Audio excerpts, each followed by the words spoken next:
বন্ধুরা, এটা হচ্ছে ভিভো Y21-এর লজিকের পার্ট 2। তো প্রথম ভিডিওতে দেখিয়েছিলাম কিভাবে আপনি ব্ল্যাক পেস্ট কাটিং করে ওখান থেকে পোর্টটা সরাবেন।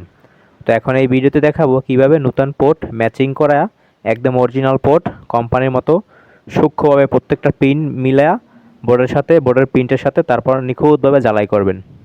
তো দেখেন, টুইজার দিয়ে আমি ভালো মতো প্রিন্টের সাথে ম্যাচিং করে নিছি। মাদারবোর্ডের প্রিন্টের সাথে চার্জিং পোর্টের প্রিন্টের সাথে ম্যাচিং করে নিছি। অ্যান্ড আমি দুই পাশ থেকে তাতাল দিয়ে আর রাং দিয়ে জ্বালাই করতেছি। আর তাতালের যে মাথা, সে মাথা দিয়ে ওই চিকন সূক্ষ্ম পিনগুলো ভালো মতো আমি জ্বালাই করতেছি। যেখানে জ্বালাই শর্ট হবে সেইখানে ডিসেলার দিয়ে এরকম শর্টটা সরাই নেবেন। তাই আমি এখন একটা লাইন শর্ট হয়েছে, তাই আমি শর্ট সরাই নিতেছি। তো কাজে কাস্টমি করা যাবে না, দামি ইকুইপমেন্ট ব্যবহার করবেন। যদিও আমার দামি ইকুইপমেন্ট এখন পর্যন্ত আমি উঠাবো না সামনে। তো তাছাড়াও আমি যেভাবে নিখুঁতভাবে কাজ করি, এক ভাই কমেন্টে জানাইছিল, তো কমেন্ট করছিল, সে বলছিল যে আপনার পোর্ট লাগানো অনেক সুন্দর।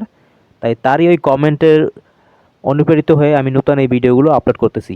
আর এক ভাই কমেন্ট করছিল কীভাবে চার্জিং পোর্ট লাগান যায় শিখান, তাই আমি পোর্টটা লাগাই